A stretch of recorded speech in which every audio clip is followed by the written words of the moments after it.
Hello guys, good morning, magandang araw, magandang umaga sa inyong lahat mga kakugi. Another day, another blessing na naman.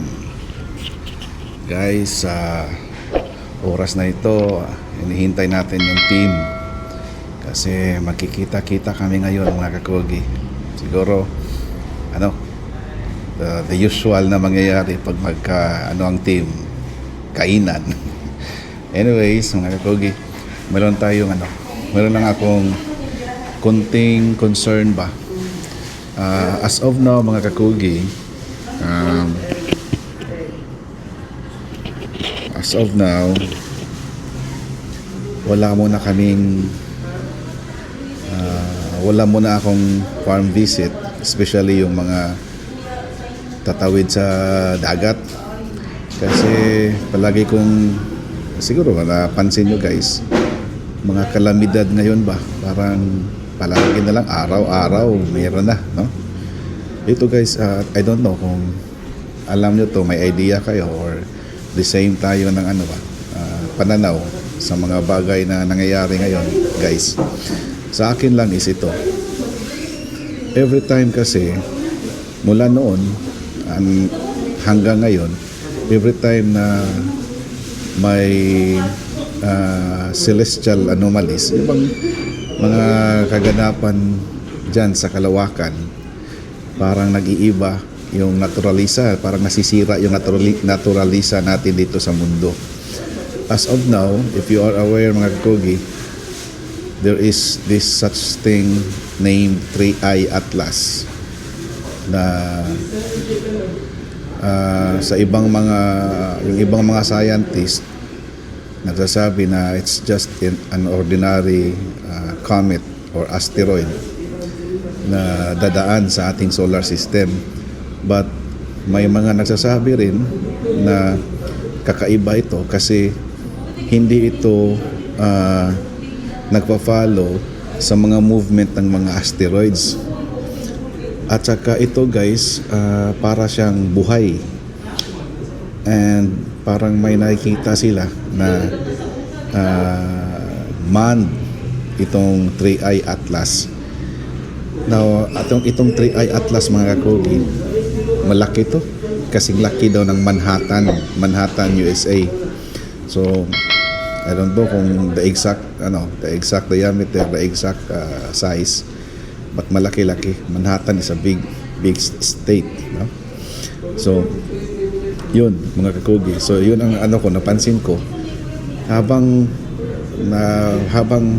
dumadaan itong papalapit itong 3I Atlas, maraming kalamidad ang nangyayari. 3I Atlas keeps revealing mysteries we never anticipated. Notice how something resembling a tail appears to be taking shape.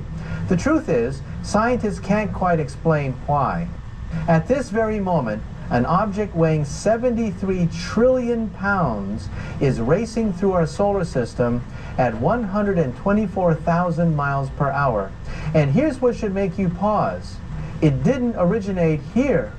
When scientists analyzed its light signature, they discovered extreme negative polarization, a phenomenon we've never witnessed in any comet throughout history. Now consider this.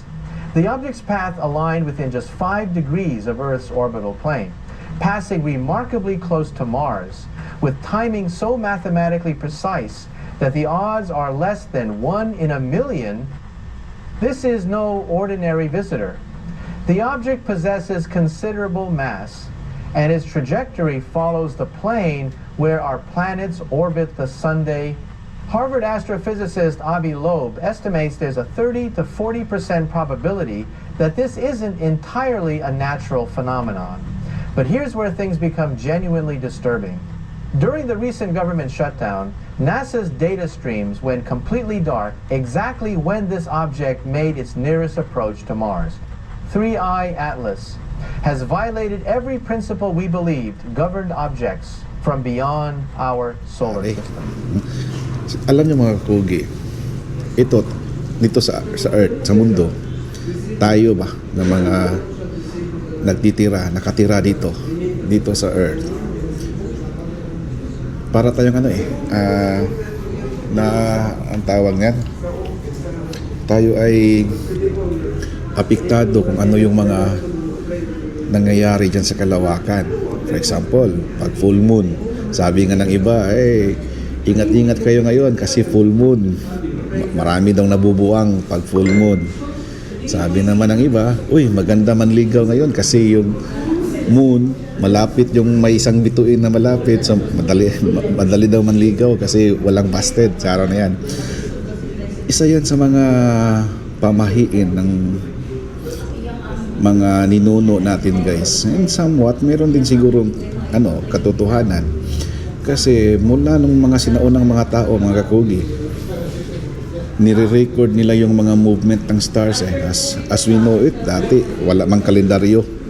Walang kalendar dati. Ang tinitingnan lang nila is yung mga formation sa mga stars. Kaya nakikita natin sa mga caves, yung mga hieroglyphics, yung mga ibang mga records na nakukuha, nakikita ngayon ng mga archaeologists, mga constellation guides, yung mga constellation, mga formation ng mga stars, mga kakugi. At pag may comet na dadaan, nire-record nila yon. At every time na may dadaan na comets, mga kakugi, or asteroid, nasisira, naiiba yung naturalisa natin dito sa Earth. Kaya sa tingin ko, itong mga kaganapan ngayon, mga lindol, bagyo, mga iba-ibang pangitain na nakikita natin, dala-dala ito ng 3i Atlas. No? Actually, this is the third time na may asteroid na for this year, ito lang itong henerasyon na ito. Yung Oumuamua, tapos yung isa ng pangalan nun, at saka ito ngayon pangatlo, isang 3i Atlas, mga kakugi.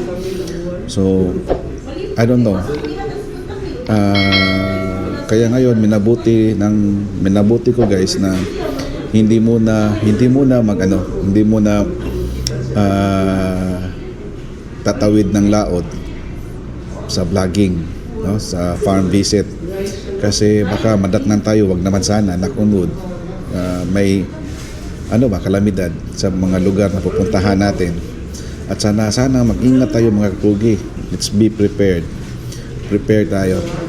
Kasi hindi mawawala ang 3i Atlas hanggang December. So sa tingin ko, mga kakugi, on my own opinion, itong mga lindol, itong mga iba't ibang mga kalamidad na nangyayari ngayon is dala to ng 3i Atlas, mga kakugi. Sana ma-research nyo, ma-search nyo kung ano tong 3i Atlas para at least aware din tayo para maka-prepare tayo. NASA is on high alert after 3i Atlas suddenly slowed down by 300%, something they say no natural object should be able to do. Across the deep field of the solar system, something that should have been constant isn't. The interstellar object known as 3i Atlas has begun to drift off prediction. Its trajectory is flattening, its speed curve bending downward as if something invisible has gripped it. In the void between planets, where no drag or field exists, 3i Atlas is slowing down. Basta lahat ng mga nangyayari ngayon sa mundo, mga kakugi, according sa Bible, nakasulat doon sa Ecclesiastes is ang nangyari ay nangyari na at ang mangyayari pa ay nangyari na rin. So parang paikot-ikot lang. So, ang nangyari daw, nangyari na, at ang mangyayari pa nangyari na rin. So lahat nakasulat, lahat naka-record. So titingnan na lang natin para aware and prepared tayo. Katulad din nakasulat sa Bible, mga kakugi, na sa pagdating ng katapusan ng mundo. So makikita natin yung iba't ibang mga pangyayari. Kahit anong dasal ang gagawin natin, na sabi, for example, makakarinig kayo ng digmaan. May digmaan. Tapos tatayo ang bansa laban sa bansa, nation against nation. kahit anong pilit nating magdasal, kahit even though how hard we pray na hindi yan mangyayari, siguradong mangyayari yan kasi nakasulat na yan. All we have to do, mga kakugi, is prepare tayo just in case nang mangyari ito. Alam na natin kung ano ang gagawin natin, mga kakugi. So lahat isinulat para aware tayo, makapag-prepare tayo sa mangyayari sa hinaharap. So yun, ang ano ko lang, doble ingat kasi talagang mangyayari yan. At isa sa nakikita ko, itong 3i Atlas, may dalang sakuna, may dalang kalamidad, may dalang disturbance ito sa naturalisa dito sa ating mundo. Whatever celestial na events or celestial na pangyayari, may effect ito dito sa ating mundo. Yan. Tsaka di ba tayo mga nagmamanok, meron tayong pamahiin, meron tayong ang tawag niyan, pag bilog ang buwan, parang lamang ang mga light fowls, di ba? Pag new moon naman, lamang ang mga dark fowls, di ba? So maraming hindi naniniwala niyan, pero pinaniwalaan yan dati ng ating mga ninuno at sila may record din sa ganyan, may experience din sa ganyan. So yun, mga kugi, ano lang to, konti lang opinion, konti lang observation na na-observe ko sa mga nangyayari ngayon, mga kakugi. Uulitin ko, doble ingat, tapos prepare na kayo, prepare tayo sa whatever na mangyayari.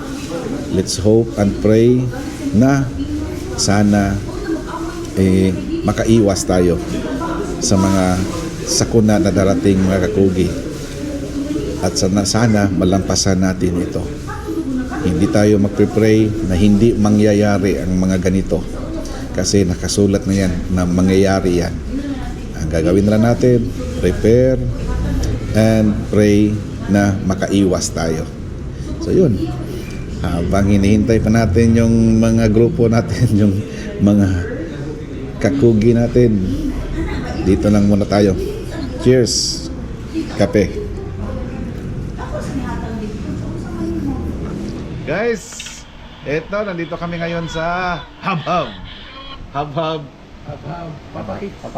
Papakits. Yan. Kasama natin ngayon, guys, ang ating sponsor, Boss Mikos. Boss Cosme, good morning. Congrats, Boss Mikos. Good afternoon. Good afternoon, mga kakugi. Asa ta karon? Dito kami sa Hubhub. Sa Papakits, Liloan. Yun. Meeting kami sa papunta namin sa Maynila kasi kagabi nakascore kami sa WPC local. So pang finals na ta. Usapan Road namin to yung finals, mga kakogi. Road to para final. Maynila. Yun. Usapan namin Kuya Jay. Good afternoon, mga kakugi. Dito kami sa Hubhub sa Papakits. Ganda ng view dito. Meeting kami dito kasi usap kami anong gawin namin sa finals kasi nakapasok si Boss Cosme. Buwas Manila. Oo. Sa Manila. Anong dapat gawin namin? Usap muna kami. Meeting. Oo. Sir Tepen. Magpasalamat Ay, ko sa Kuya G Line Kilso. Kuya G Kilso, Yossi Rosto Charlie Lacson.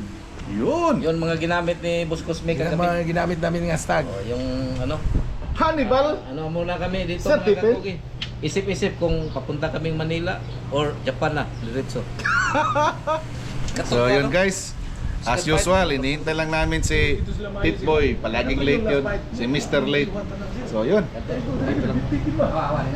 Good afternoon, mga kakugi. Huwag ko nagkulatag bayot.